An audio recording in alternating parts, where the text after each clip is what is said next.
Hi, this is 365801 and this is my buddy read wrap up for the year 2022.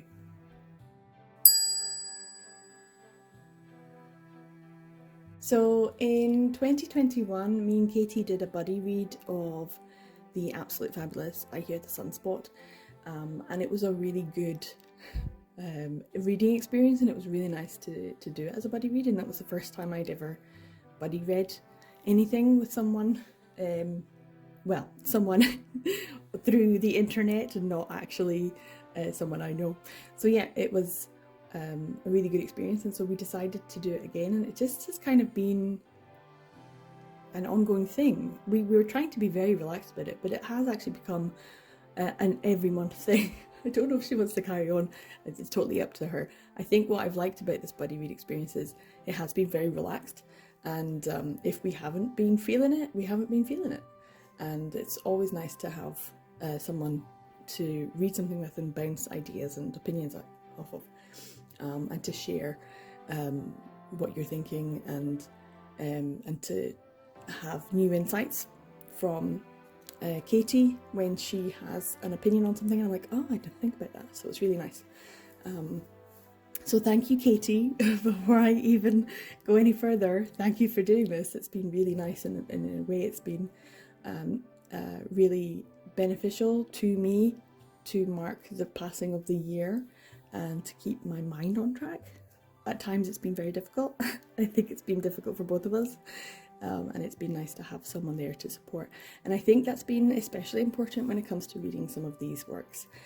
So in front of you, you can see we had Love Stage in January, Only Serious About You in February, Love is Like a Hurricane in March, Little Butterfly in April, Monster and the Beast was May, Servant and Lord was June. We also did this because it was part of the readathon that Bizarre Individual was hosting for Manga Pride Reads. And then we have 3 here for July, which is some older titles. Then August was Behind Story. Oh, cut. Take Me to Heaven and Casino Lily. Great. Behind Story was August's. Then we had September's, which unfortunately, and this is why I really think it's important to have a buddy read partner like Katie, who is very relaxed and honest, and when we're both not feeling it, we can just be like, I'm not doing very well. And the support is there, because this was technically September's and neither of us managed it in September. Then there was October's, which was Sweet Blood, and then Challengers we tried again in November and we both managed it. I'm not sure if that was a good thing. And then finally for the year was Sleeping Moon. So these are the titles that we buddy read, and some of them were new to me and some of them were rereads. So I had reread Only Serious About You, Monster and the Beast, and Sleeping Moon. I think that's only ones that I reread. But I love Only Serious About You, I love Monster and the Beast, and I really like Sleeping Moon. So for me, they were rereads. I think they were the first time for Katie. So I hope I introduced her to some interesting and some lovely titles. And then some of them I had read some of, but not all of. So for example, I read the first couple of volumes of Love Stage, but I hadn't completed it. And I had started Little Butterfly, this omnibus edition, so many times. And I just couldn't get it finished. And I thought I had read Casino Lily, but it turns out I'd only read half of it. So it was like, have I read this? Have I not? But when it comes to the rest, there was actually quite a lot that I hadn't read. So yeah, it's really interesting to have that support, and I think that Katie was very, very much needed to get me through certain titles. The first one being, Love Stage, I guess, but also Love is Like a Hurricane. I really needed her to be like, it's great, don't worry about it, to keep me going, because this was a reread for her. And I think for Challengers, that was definitely something I needed, to have someone on the other side pushing me along to get this finished. So there's definitely a few that that I needed the support. And I think going forward that might be something that we look towards. If there's a particular title in our collections that we're like, I'm never going to read this. And one for me is Underground Hotel. So if she ever gets a copy, that's maybe when I'll read it, because I'm not going to read it until I have someone there to hold my hand throughout the process. It just isn't going to happen otherwise. So I thought I would go through some of the titles that were hits, that were surprises, and were disappointments. And I did this in a reading wrap up at the end of a couple months because that was something that Nicholas Bix had done. So let's go through the disappointments first. Okay, so the biggest disappointment was probably Love Stage. I'm not gonna lie. Love Stage is one that I have in my mind as something that's good because it's by Eiki and Tai Shizao. I know what kind of tone they usually set, but I also have a nostalgic feel for this because it was being serialized in Trade and CL when I was living in Japan, and so it was like this big thing, and then of course the anime happened and that was a big thing, and I remember watching it thinking that there was a little bit of an issue at times, but I couldn't quite remember exactly. And of course I never finished reading it because I never got to read it in Japanese because I'd left the country before I could pick up the Japanese volumes. And so when it came to the English ones, I just waited until I had them in English, and then I could read them in English, and then I could find out what happened at the end of the story. But I know that I read quite a lot of it in Japanese. But reading it in Japanese is not the same as consuming it in English. So anyway, Love Stage was, I think, one of the biggest surprises because it was so disappointing. So it's both a surprise and a disappointment. But the disappointment was the fact that this wasn't such a long time ago, and yet it's so full of some of the tropes that people use against the Fujin community, because it has some elements that a lot of people think are problematic, and I kind of found a bit distasteful at times. Some of it was enlightening, some of it made me feel good because they were at times addressing those issues, and some of it was just blatantly, no, let's just rehash some of these older tropes that it felt really dated coming from such a newer title. And that's the problem, I think. It's of a certain time period, and like most of these, the times have moved on, and unfortunately Love Stage feels dated because of that. So it was a big disappointment because I'd waited such a long time to read the final few volumes, and it just wasn't it. I wouldn't say there was too many other massive disappointments, because you have to have expectations to have disappointments, and so I think that's kind of the only one that I was like, oh, this is going to be good, and it turned out to be terrible. But then because of that, I think because I had that experience at the start of the year, I didn't set my expectations too high. And so that means that there were a lot of surprises and a lot of hits. So I have to actually thank Love Stage for being the absolute trash that it was at the start of the year. and making me think, oh my god, is this the worst BL ever? Is this the worst? Have we got the worst? No, Love Stage, you are not the worst. Don't worry about it. Because Love is Like a Hurricane came in clutch. For me, I was like, is this the worst? Is this the worst? So yeah, Love is Like a Hurricane was a little bit of a disappointment. Just purely because, just like with Love Stage, Katie had said, oh, I remember reading this and it was great and I really enjoyed it. And so the only expectation I had going into it was that someone else had read it and enjoyed it. And so for me, I'm like, okay, I trust Katie. Sorry, Katie, I trust you. But it was of a time period as well, and so it was full of a lot of the same kind of tropes, and it was like reading Love Stage version 2.0, but it's older than Love Stage, so it gets a bit more of a pass just purely because it is older and is of a certain time period, and so the older something is, the more I'm willing to forgive certain language and certain tone. And so when it comes to a lot of the storytelling choices, I want to forgive it. But it was pretty bad. I'm not gonna lie. So yeah, I felt like we were having a not so great month, and then a great month, and a not so great month.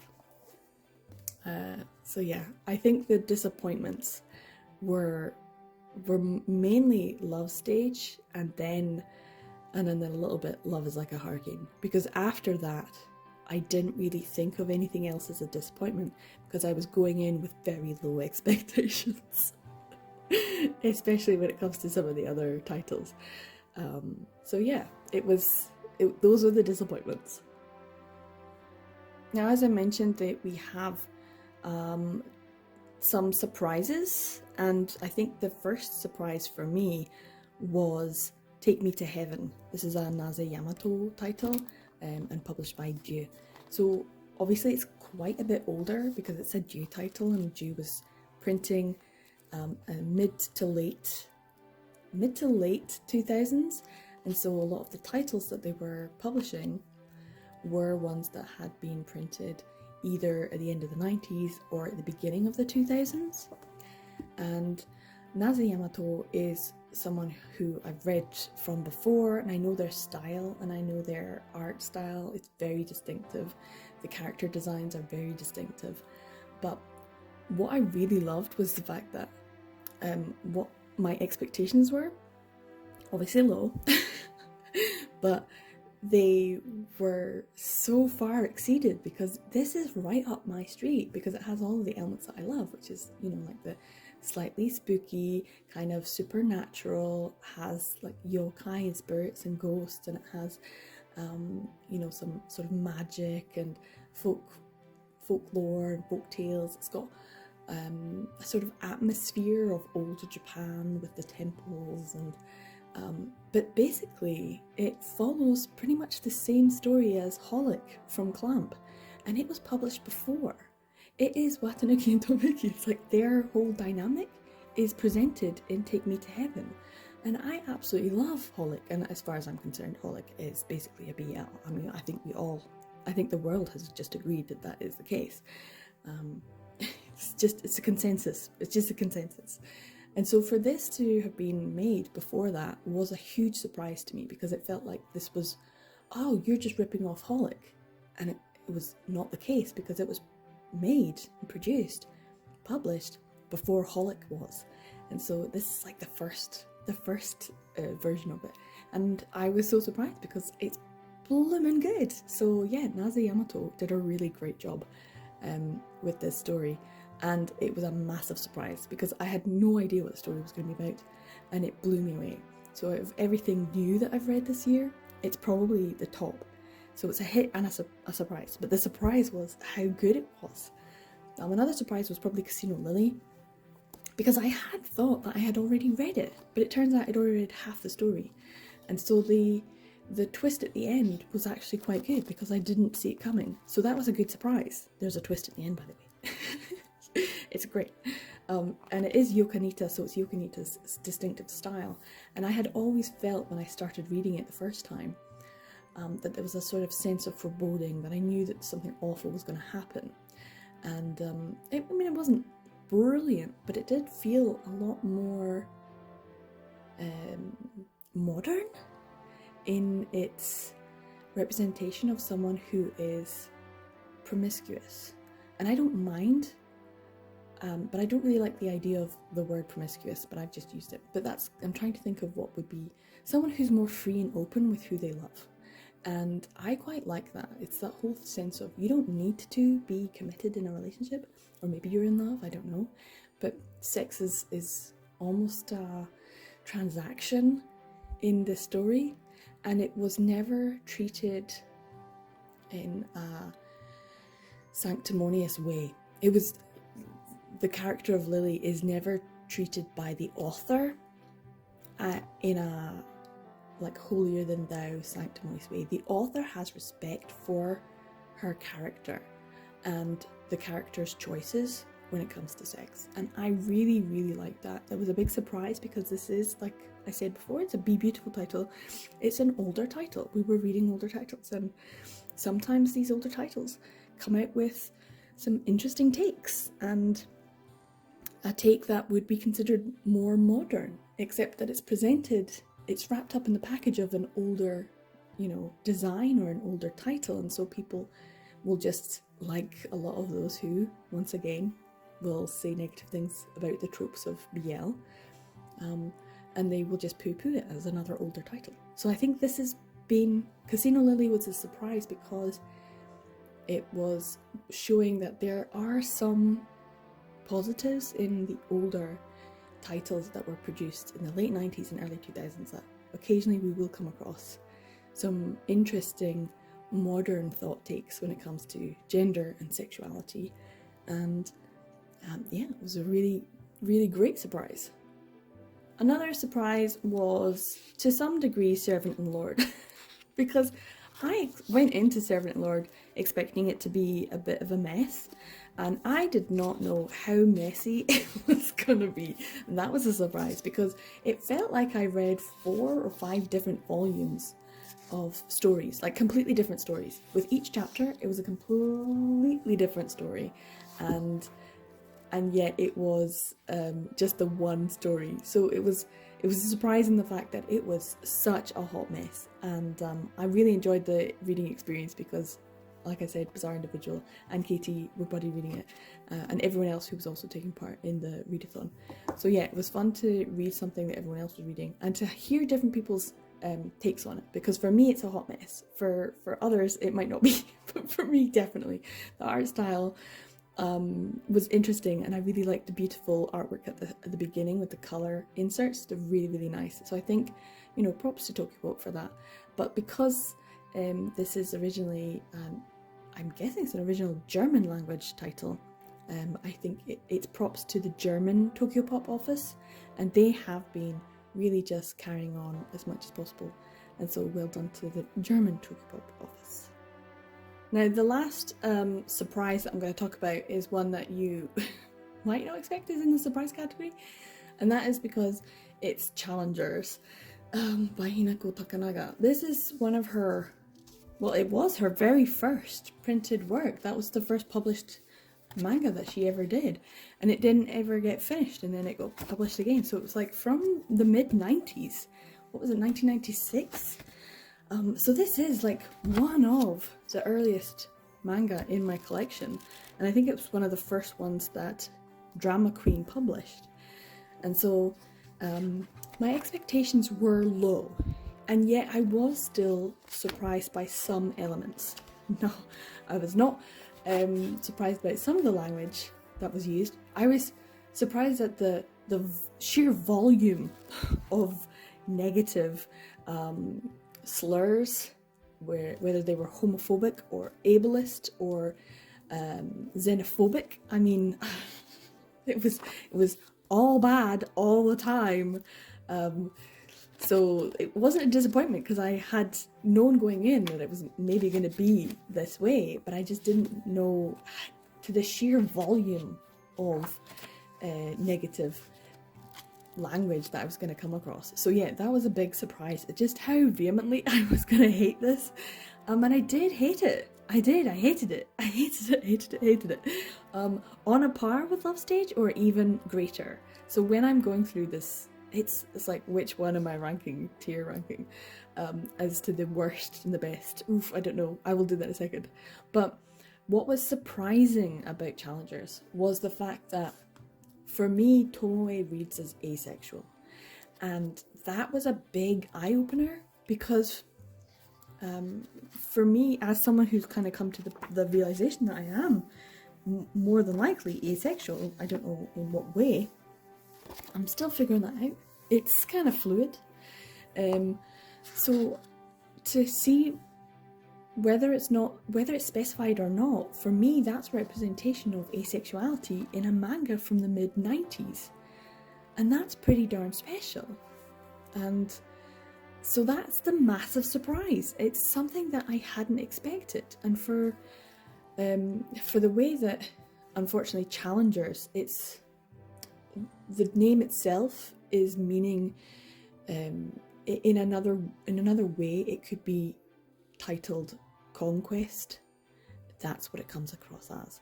And the fact that there is a character who reads on a page as asexual, and the love interest of that character sees him as a challenge and uses that word specifically, that he is a challenge to be conquered. So it's about conquest, and I don't really feel comfortable about that when, as an asexual person, that this asexual character is being viewed in that way, in the same way that, you know, men might see a lesbian and say, oh, well, you just haven't had the right man yet, you know, or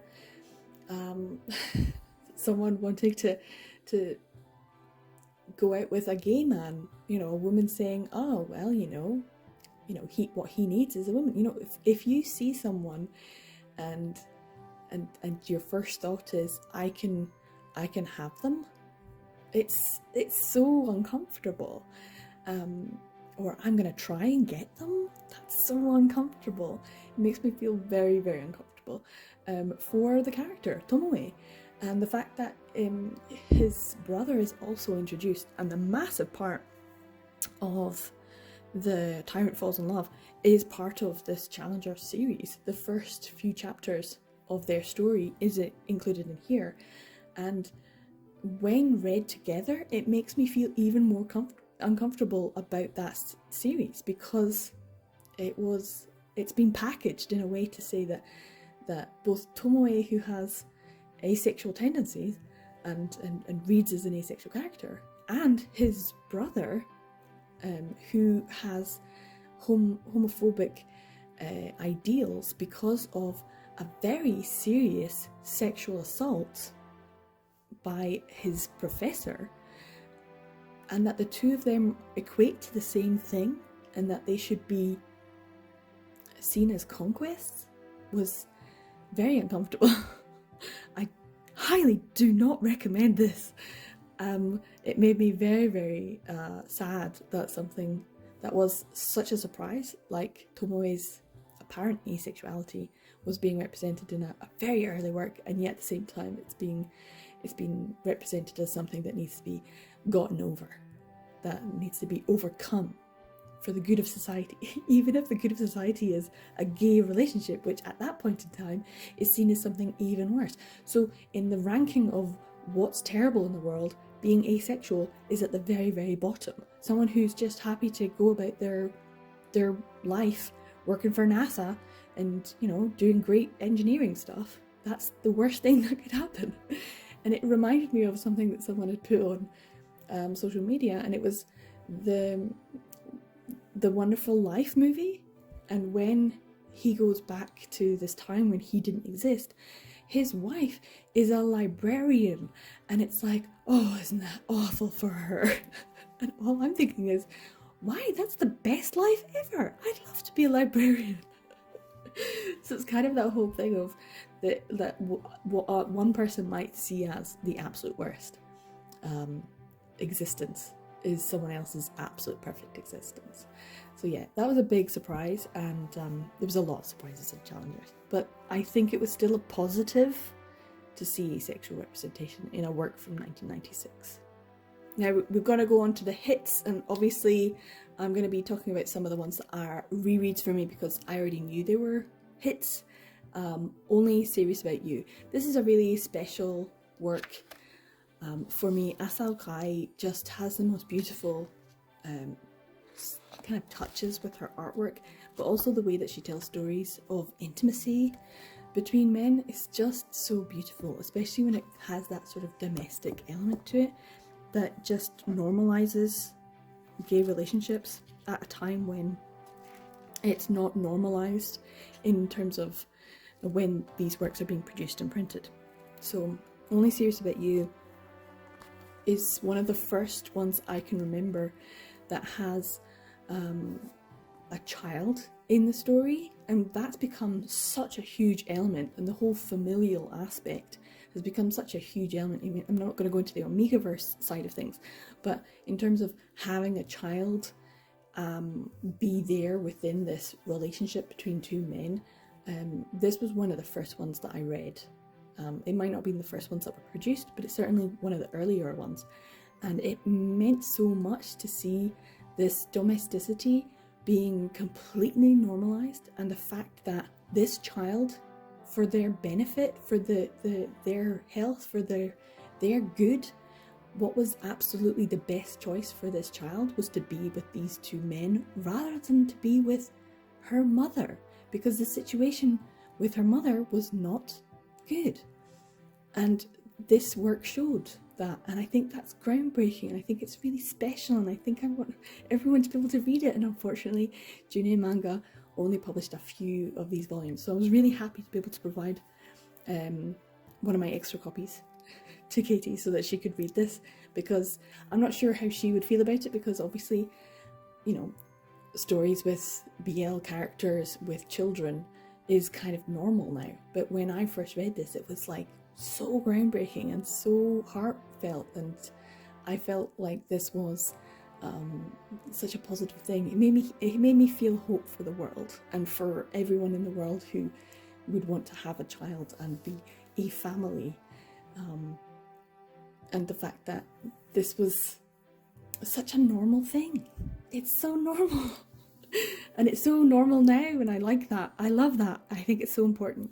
So yeah, Only Serious About You is a hit for me. It's always going to be a hit for me. I'd love to hear your thoughts on it. I know that Dylan from Dynamic Dylan really loves this. I know he also loves Love Stage, so so I'm really sorry about that. But I know that he loves Only Serious About You as well, and I'm really glad. I hope Katie enjoyed it, because it is a very special one for me. Obviously, the hit of Take Me to Heaven was a really big one for me as well, and a big surprise, so I really enjoyed that. And obviously, Monster and the Beast is a huge hit. I think it was probably one of my most popular. I think I might have to check, actually. Yeah, so I just checked, and most of my buddy read vlogs get anywhere between 60 and 100 views, but Monster and the Beast, the reading vlog for that got well over 200, and I think that's probably because Renji is absolutely fantastic and is very active when it comes to her foreign fans on social media, and so I think I have to thank Renji for that. So people were like, oh great, someone reading it. I hope that Katie enjoyed this one. As I said, this was a reread for me, so I already know it's a big hit, but I think the biggest hit this year was Sweet Blood by Se-young Kim. This is a Korean BL, and it was one that took me ages to finally get my volume 7 so I could read this. So I knew we were going to be reading it in October, and it is 10 volumes long, so it was a big